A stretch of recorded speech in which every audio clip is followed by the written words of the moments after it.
Uno es el de los nombres. Podríamos contar casi como 200 títulos de Jesús. Es un acceso y que suele ser catequéticamente muy bueno, porque cada nombre, de hecho en nuestra catequesis, a los primeros números para presentar a Jesús está Cristo, Señor, en fin, es un camino. Por supuesto hay más, ya le digo, recordad uno que conocemos todos, luz, yo soy la luz. Sabemos que luz está unido como imagen a verdad, yo soy la verdad. Cuando Jesús dice yo soy la luz o yo soy la verdad, está reflejando su divinidad, porque ningún hombre sensato, a no ser solamente él que es Dios, puede decir yo soy la verdad. Podrá tener alguna verdad. Pues dice que yo soy la verdad, y bueno, ya yo digo, que son propiamente divinos. La Escritura dice que Jesús es Dios, es luz, y en él no hay sombra alguna. Cuando Jesús dice yo soy la luz, se está identificando con la divinidad, ¿no? Este hombre Jesús. Y lo mismo, Dios es la verdad, y lo dice también con los profetas, y Jesús dice es la verdad. Otros, el pastor, y si bien pastor nos parece más práctico, es un nombre de gobierno, de ejercicio, de salvación, pero en el Antiguo Testamento el pastor de Israel es Dios, subordinadamente es el Mesías, el rey Mesías, el rey ungido. Así que, y más la promesa de Dios en el Antiguo Testamento, por ejemplo en Ezequiel, es que él mismo va a venir a pastorear, porque los pastores no cumplen la misión de pastor. Bueno, y cuando el Salmo, el Señor es mi pastor, lo refería a Israel, a Dios. El pastor es el que cuida, el que salva, era el rey, pero el rey en modo antiguo, que era una especie de jefe de tribu, con una gran paternidad y hombre de justicia. Así que digo, podemos seguir mucho con los diferentes títulos e ir completando. De suyo ya en la exposición, aunque estaban él desarrolló un poquito más, por ejemplo, el del Hijo del Hombre lo presentó Williams, muy importante, que está apenas mencionado sin explicar, y muy importante para los sinópticos. Hay también, por cierto, algún título lo mostró, por ejemplo, con el Hijo de Dios, hay un cierto desarrollo en el uso del título. Los títulos se pueden tener más contenido, lo explicó como Hijo de Dios, simplemente alguien protegido por Dios, o alguien que Dios usa, al sentido casi puro que se identifica que con el Padre y yo somos uno, ¿no? Y hay una relectura, ya hubo una relectura en la iglesia primitiva. La iglesia primitiva, los mismos hechos de Jesús los va leyendo a la luz, es lo que hizo en su vida mortal, y a ver lo que dijo, lo va releyendo a la luz de que Jesús murió, resucitó, y el Espíritu Santo. Y eso a veces es lindo, que si uno tiene una sinopsis, uno traje ese bien lindo, va viendo distintos modos de expresarlo. Por ejemplo, que así me acuerdo de memoria, en la tempestad calmada, Jesús se está durmiendo en el barquito y ve la tempestad, y todos los discípulos quieren despertarlo. En Marcos dice, no te importa que perecemos, ¿no? Casi hasta un atrevimiento. Dice que Jesús está durmiendo en un almohadoncito, se lo sacan así. En cambio, ya en Lucas es maestro, perecemos. Y en Mateo es Señor, sálvanos. Es una liturgia ya. Kyrios, Kyrie eleison, O sea, el mismo pasaje ha sido releído. Fíjense que que eso se dijo, se fue transmitiendo en la predicación, entra en la liturgia, pasan 20, 30 y entra la celebración cristiana. Yo digo, los mismos textos tienen un enriquecimiento. No es que están falseando, porque los textos no son como cuando predicamos. Predicamos y unimos un texto con otro y lo vamos viviendo. Entonces, ya hubo ese trabajo, de algún modo, en la predicación bíblica. Recordemos que siempre primero fue la predicación oral. Mucho antes de ponerse, no hacían como nosotros que estamos con el librito bajo el brazo. Era la predicación oral y se iba transmitiendo de memoria en distintas tradiciones, algunos con otros, bueno, y se iba enterando en liturgia. Si uno lee en Mateo, es el capítulo 8 de algunos, o de Marcos, y después busca los paralelos.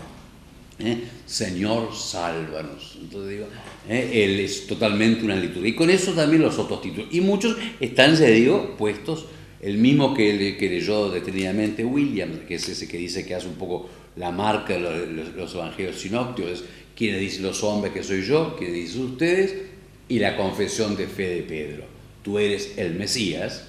Eso lo leyó Marcos, que se supone que probablemente sea el más primitivo. En cambio, el que nosotros recordamos más, que es el de Mateo, le dice, tú eres el Cristo, el Hijo de Dios vivo. Dicen, y podría ser, que esto ya es la relectura pospascual, con la plenitud de la fe. Podría haberlo dicho antes también, pero probablemente ya, porque los evangelios no son un libro de historia al estilo moderno, que hay que hacer la cronología, y esto no, es una predicación. Entonces ella dice, Señor, tú eres el Cristo, el Mesías, el Hijo de Dios vivo.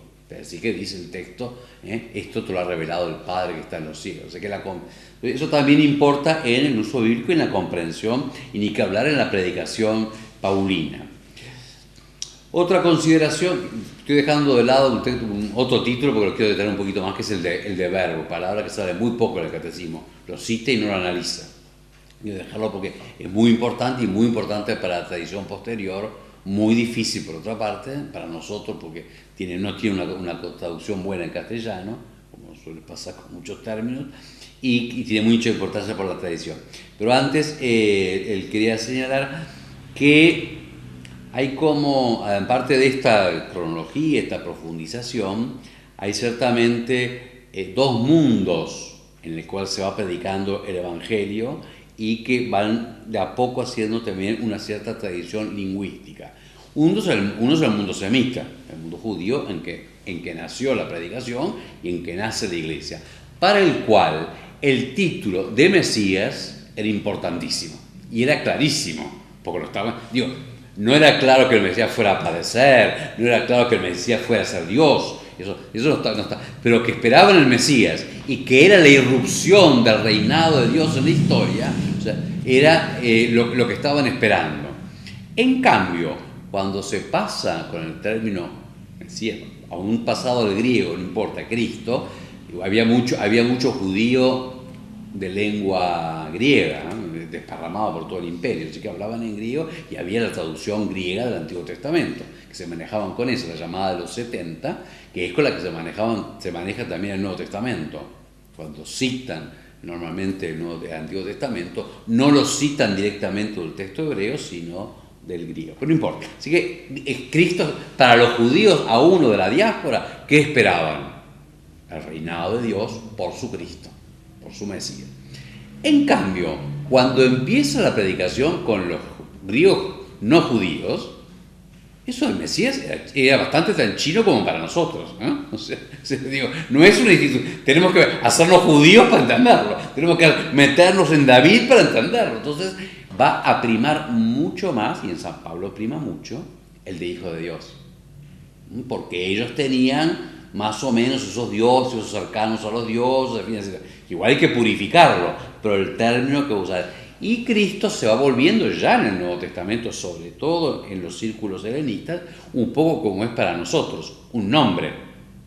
No tanto el contenido, sino le decimos a Cristo, es intercambiable, como bastante trabajo me da cada vez que quiero decir que como se dice ungido, como se dice en griego, para ir a su raíz a entenderlo. Nosotros decimos Cristo como el nombre para esa persona, y no pensando que es el ungido con el Espíritu consagrado que viene a cumplir las promesas hechas al reino de Israel, descendiente de David, y que culmina la historia del reinado de Dios. Todo eso que era obvio para un judío, para un helenista. Así que hay también pues dos desarrollos distintos y que van a seguir más adelante, va a seguir mucho. Todo el desarrollo semita va a seguir en las iglesias, incluso en las liturgias de tradición siria, un poco, que Siria era un poco Palestina, lo que soy Jordania, Líbano, todas las iglesias, aún hasta las de rito maronita que dicen la consagración en arameo, va a ser esa, y pero vamos a ver más adelante, la vez que viene, y en cambio las que se van envolviendo cada vez más de pensamiento griego, y tienen que hablar de allá el pensamiento de persona, naturaleza, sustancia, todo. Ya en el Nuevo Testamento hay un texto que es muy lindo, es el de Romanos 1, cuando comienza la carta a los Romanos. Recordemos que esta carta la dice San Pablo a la comunidad de Roma, que él no fundó y no conoce. Eso es muy distinta de las otras comunidades, las de Filipenses, Tesalonicenses, Corintios, Efesios, y pues alguna se puede discutir un poquito más, ¿verdad? Que esas son todas comunidades que él había fundado y a las que le había predicado, y que tienen un lenguaje común, etc. Él escribe a la Gálatas también, es esa, que estaba ahí, se la había fundado San Pablo. La comunidad de Roma ya existía cuando él escribe. Él no solamente no la había fundado, sino que no había pisado todavía Roma, como al final que va a estar allí. Entonces, él describe, y en la comunidad que tenía muchos judeos cristianos y también gentiles, y ya era una comunidad importante. Y San Pablo es consciente, se ve muchas veces en esta carta, que se está metiendo, por decir así, donde él no plantó, y donde él, aún no tiene una autoridad histórica.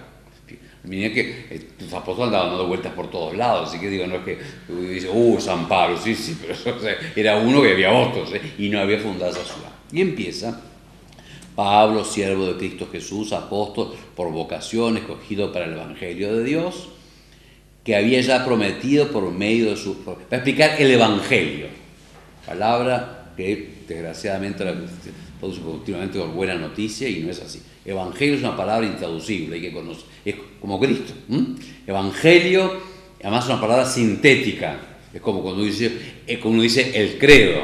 No basta con decir el creo, no es eso. El credo es que es toda la fe católica, dicha, proclamada, es por lo que vivimos, morimos por el credo. ¿Qué digo? Es introducido. Evangelio es un anuncio de una intervención de Dios definitiva, que cambia la historia, y además que el mismo anuncio salva, crea la realidad.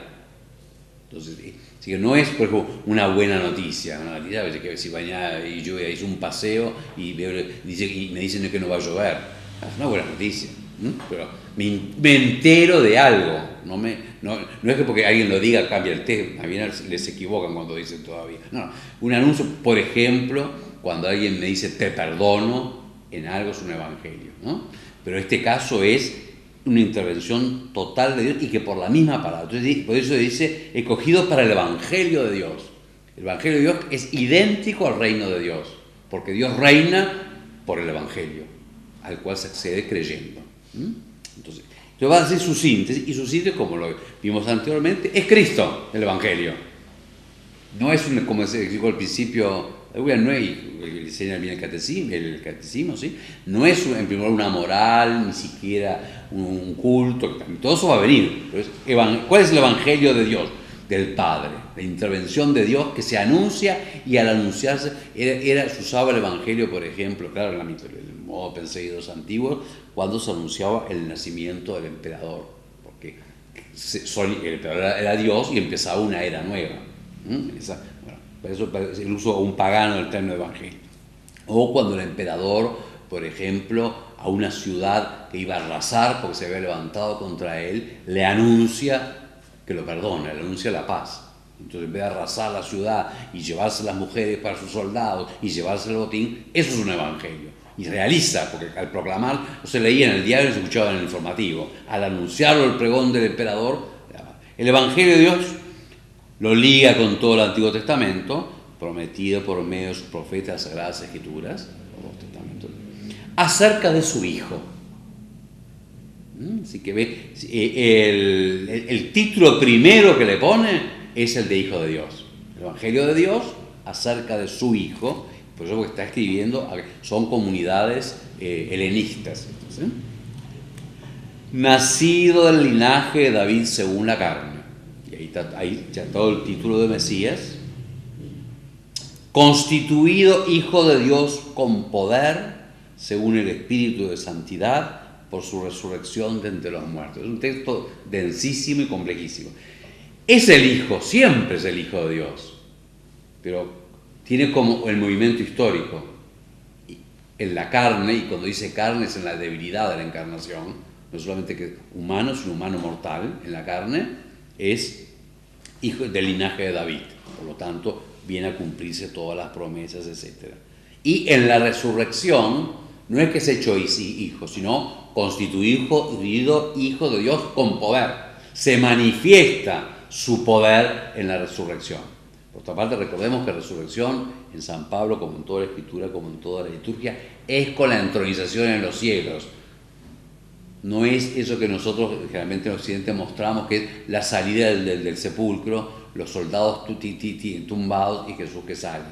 No es la instantánea del momento, sino que la resurrección es, por eso, constituido hijo de Dios con poder, por su resurrección de entre los muertos, según el Espíritu de Santidad.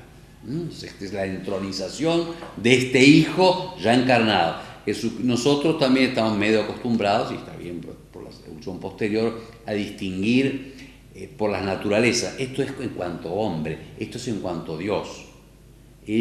Todo el Nuevo Testamento, no es que no sepa nada de Dios, pero habla de Jesús entero, aunque diga unas cosas que se refieran más a esto, más a lo otro.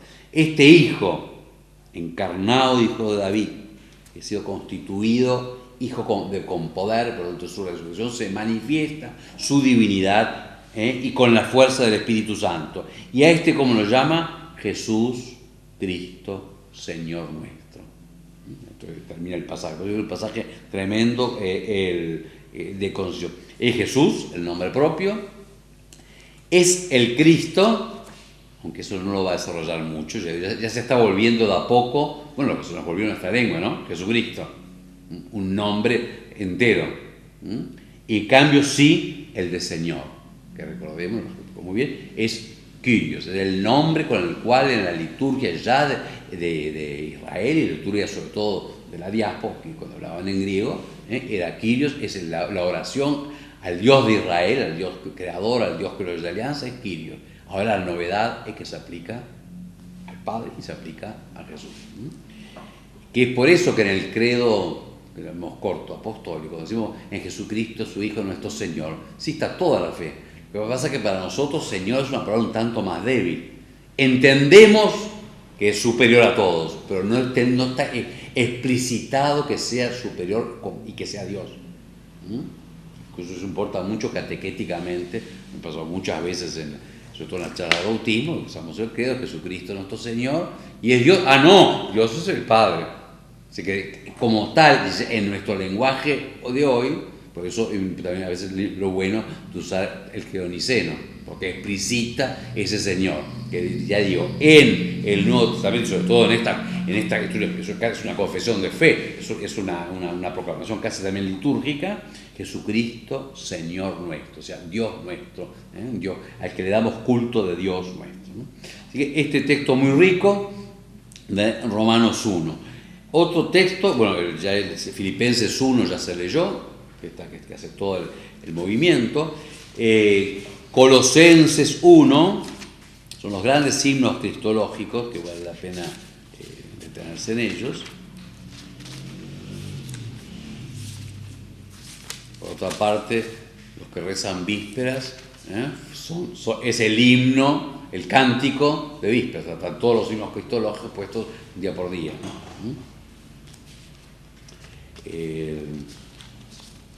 Colosenses 1